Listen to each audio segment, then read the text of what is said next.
வணக்கம், நான் Hema Subramanian. Welcome to home cooking Tamil. இப்போ நம்ம சவுத் இண்டியன் பிரேக்ஃபாஸ்ட்னு பார்த்தீங்கன்னா நம்ம வீட்டில் ரெகுலராக செய்கிறது வந்து இட்லி, தோசை. நம்ம தோசையில் நிறைய வெரைட்டிஸ் இருக்குது. அதுலேயும் வீட்டில் செய்கிற தோசையில் ஒரு ஸ்பெஷலாக ஏதாவது செய்யணும்னா மசாலா தோசை தான் நம்ம நினைப்போம். இன்றைக்கி நம்ம பார்க்க போகிறது ரொம்ப ஸ்பெஷலான ஒரு மசாலா தோசை. எப்படி செய்கிறதுன்னு பார்க்கலாம்.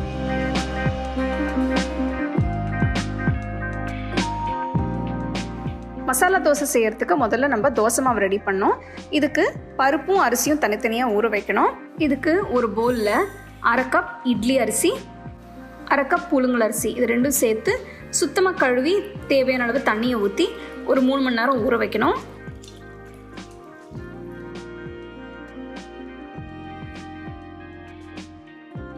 இன்னொரு பவுலில் 1/4 கப் உளுத்தம்பருப்பு, 1/2 டீஸ்பூன் வெந்தயம், 1/2 டீஸ்பூன் கடலைப்பருப்பு, இது போட்டு நல்லா வாஷ் பண்ணிவிட்டு இதில் தேவையான அளவு தண்ணியை ஊற்றி பருப்பையும் ஒரு 3 மணி நேரம் ஊற வைக்கணும். இன்னொரு பவுலில் 1/4 கப் அவல் எடுத்து தண்ணி ஊற்றி வைக்கணும்.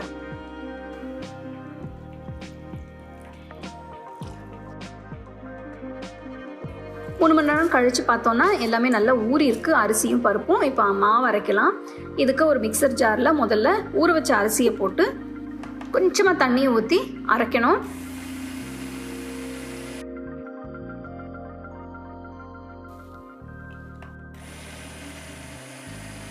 அரிசி கொஞ்சம் அரைஞ்ச பிறகு அடுத்தது பருப்பு போட்டு அரைக்கணும். பருப்பு அரைஞ்ச பிறகு இதில் ஊற வச்ச அவலும் போட்டு நல்ல மையாக அரைச்சிடணும்.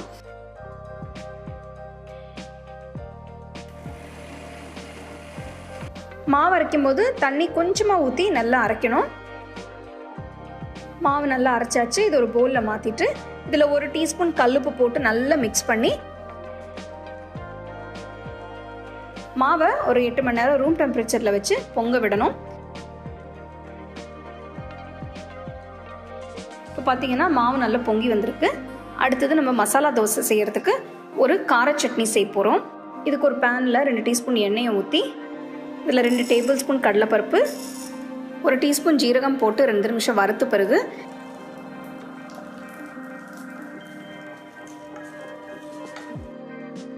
இதில் ஒரு சின்ன வெங்காயம் பொடியாக நறுக்குனது, 6 பூண்டு பல்லு,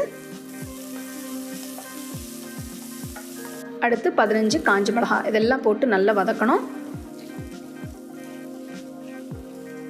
எல்லாம் வதங்கின பிறகு ஸ்டவ் ஆஃப் பண்ணிவிட்டு ஆற விட்டு மிக்சர் ஜாரில் மாற்றிட்டு 1 டீஸ்பூன் உப்பு போட்டு தேவையான அளவு தண்ணியை ஊற்றி நல்லா மையாக அரைச்சிக்கணும்.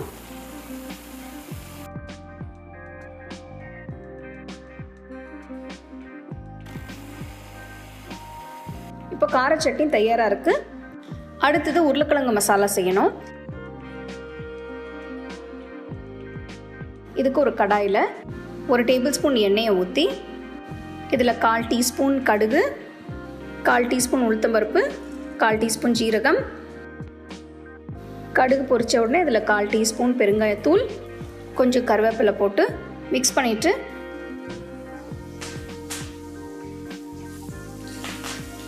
அடுத்தது இதில் ஒரு பெரிய வெங்காயம் பொடியாக நறுக்குனது, 2 பச்சை மிளகாய் பொடியாக நறுக்குனது, இது ரெண்டும் போட்டு நல்லா வதக்கணும். வெங்காயம் நல்லா வதங்கின பிறகு இதில் 1/2 டீஸ்பூன் மஞ்சத்தூள், 1 டீஸ்பூன் உப்பு போட்டு நல்லா மிக்ஸ் பண்ண பிறகு இதில் வேக வச்ச உருளைக்கிழங்கு 3, அது தோலை சீவிட்டு சின்ன துண்டுகளாக நறுக்கி போட்டு நல்லா மிக்ஸ் பண்ணிடுங்க.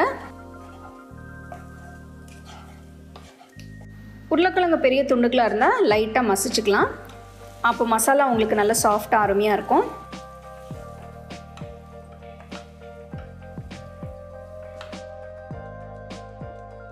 கடைசியில் கொஞ்சம் பொடியாக நறுக்கின கொத்தமல்லி இதையும் போட்டு நல்லா மிக்ஸ் பண்ணிவிட்டு இறக்கிடுங்க.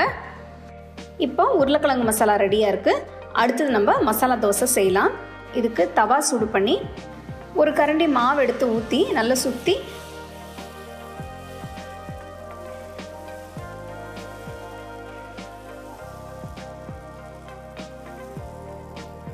தோசை சுற்றி நான் நெய் ஊற்றிருக்கேன். உங்களுக்கு வேணால் நீங்கள் எண்ணெயை ஊற்றிக்கலாம். தோசை சுடும்போது நெய் ஊற்றினீங்கன்னா நல்ல டேஸ்ட்டாக இருக்கும்.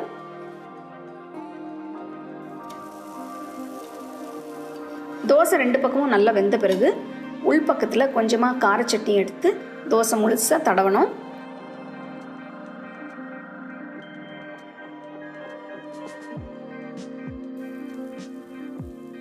தடவின பிறகு கொஞ்சமாக உருளைக்கிழங்கு மசாலா எடுத்து ஒரு பக்கம் வச்சு தோசையை ஃபோல்டு பண்ணி தவாலேருந்து எடுத்துருங்க.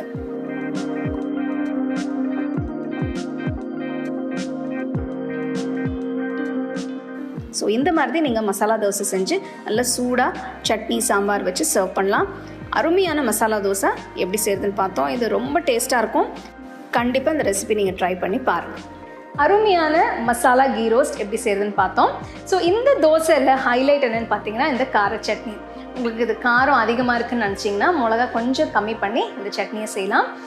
தோசை சுடும்போது எண்ணெய்க்கு பதிலாக நெய் யூஸ் பண்ணிங்கன்னா இன்னும் சூப்பராக இருக்கும். ஸோ கண்டிப்பாக அந்த ரெசிபி உங்களுக்கு பிடிச்சிருக்கும்னு நினைக்கிறேன். நீங்கள் ட்ரை பண்ணி பாருங்கள். You can get a copy of our first edition of the home cooking book on 21 frames.